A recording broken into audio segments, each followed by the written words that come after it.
السلام علیکم ورحمۃ اللہ وبرکاتہ۔ ناظرین، ایک ماں کا سوال ہے، کہتی ہیں میرا بیٹا 21 سال کا ہے، میرے سامنے بڑا ہوا مگر آج مجھ سے دور ہوتا جا رہا ہے اور اللہ سے بھی دور ہوتا جا رہا ہے، نماز سے غافل، موبائل کا دیوانہ، اور میں خود مانتی ہوں کہ مجھ سے کوتاہی ہوئی ہے، میں نے وہ توجہ نہیں دی جو دینی چاہیے تھی، اور آج میں ڈر رہی ہوں کہ کہیں میرا بیٹا مجھ سے ہمیشہ کے لیے دور نہ ہو جائے۔ ناظرین، یہ صرف ایک ماں کی کہانی نہیں، یہ آج ہزاروں گھروں کی خاموش کہانی ہے۔ دیکھیں، یہ مسئلہ اچانک پیدا نہیں ہوا، ایک دن میں نہیں بگڑا، یہ 10-15 سال کی خاموش غفلت کا نتیجہ ہے۔ جب بچپن میں تربیت کمزور رہی، جب دین کو پریورٹی نہیں بنایا گیا، جب محبت تو دی گئی لیکن ڈائریکشن نہیں دی گئی، لیکن آپ کا ایک جملہ سب کچھ بدل سکتا ہے۔ آپ نے کہا مجھ سے کوتاہی ہوئی، یہی آپ کی سب سے بڑی امید ہو سکتی ہے۔ جو ماں اپنی غلطی مان لے وہی اپنے بچے کو بچا سکتی ہے انشاءاللہ۔ اب سوال یہ ہے کہ کیا کریں؟ سب سے پہلا قدم، اپنے بیٹے کے ساتھ تعلق دوبارہ بنائیں، لیکچر دینا بند کریں، ڈانٹنا بند کریں، ہر بات میں دین تھوپنا بند کریں، دوستی شروع کریں، اس کے ساتھ بیٹھیں، اس کی بات سنیں، یاد رکھیں دل جیتے بغیر دین نہیں آ سکتا۔ دوسری بات، براہ راست نماز پڑھو نماز پڑھو نماز پڑھو کہنا تھوڑا کم کریں، زیادہ اثر نہیں کرے گا۔ گھر کا ماحول بدلیں، خود وقت پر نماز پڑھیں، گھر میں قرآن کی آواز سنائی دے، کیونکہ ماحول بولتا ہے، الفاظ نہیں۔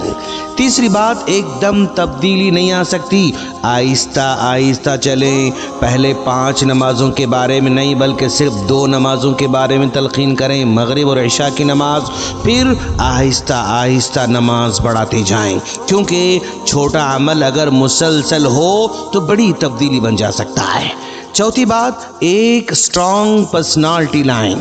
21 سال کا لڑکا اکثر کسی اسٹرانگ پرسنالٹی سے متاثر ہوتا ہے، کوئی استاذ جس کو مانتا ہو، کوئی دیندار دوست جس سے وہ محبت کرتا ہو، کوئی مینٹور۔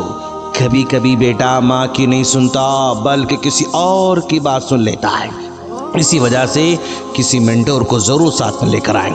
5ویں بات، اس کی کمپنی بدلیں، یعنی دوستانہ چینج کریں، دیکھیں وہ کن دوستوں کے ساتھ رہتا ہے، کہاں وقت گزارتا ہے، کیونکہ دوست بدلیں تو زندگی بدل سکتی ہے انشاءاللہ۔ 6ٹھی بات، موبائل چھین لینا حل نہیں، اسے مصروف کریں، کبھی کھیل میں مصروف کریں، کبھی کام میں مصروف رکھیں، کبھی ذمہ داری دیں، کیونکہ خالی دماغ شیطان کا گھر ہوتا ہے۔ 7ویں بات، اسے مقصد دیں، گھر کی کوئی ذمہ داری دیں، کوئی چھوٹا چھوٹا کام دیں، کسی خدمت میں لگائیں۔ جب لڑکے کو مقصد ملتا ہے نا تو خود سنبھلنے لگتا ہے انشاءاللہ۔ اور سب سے آخری، سب سے طاقتور چیز، ماں کی دعا۔ رات کے آخری حصے میں اللہ کے سامنے روئیں، کیونکہ ماں کی دعا تقدیر بدل سکتی ہے انشاءاللہ۔ اور ایک بات دل مضبوط کر کے سنیں، 21 سال کوئی بہت دیر نہیں۔ حضرت عمر فاروق رضی اللہ تعالیٰ عنہ 27 سال کی عمر میں نبی کا پیغام سنتے ہیں، لیکن 40 سال کی عمر میں ایمان لاتے ہیں، یعنی نبی کی بات ماننے کے لیے انہوں نے 13 سال لگا دیا۔ خالد بن ولید رضی اللہ تعالیٰ عنہ 25 سال کی عمر میں نبی کا پیغام سنتے ہیں، لیکن 45 سال کی عمر میں اسلام قبول کر رہے ہیں، تو گویا نبی کی بات کو سمجھنے کے لیے انہیں 20 سال کا عرصہ لگ جا رہا ہے، یعنی 20 سال سمجھنے میں لگا دیا، پھر اس کے بعد ایمان لاتے ہیں۔ حضرت ابو سفیان کو 40 سال کی عمر میں نبی کا پیغام ملا، لیکن 60 سال کی عمر میں اسلام قبول کر رہے ہیں، تو گویا انہیں بھی نبی کی بات کو سمجھنے کے لیے 20 سال کا عرصہ لگا۔ صفوان بن امیہ 30 سال کی عمر میں اسلام کا پیغام سنتے ہیں، لیکن 50 سال کی عمر میں اسلام قبول کرتے ہیں، تو گویا ان کو بھی اسلام سمجھنے میں، نبی کی بات ماننے میں 20 سال کا عرصہ لگ جاتا ہے۔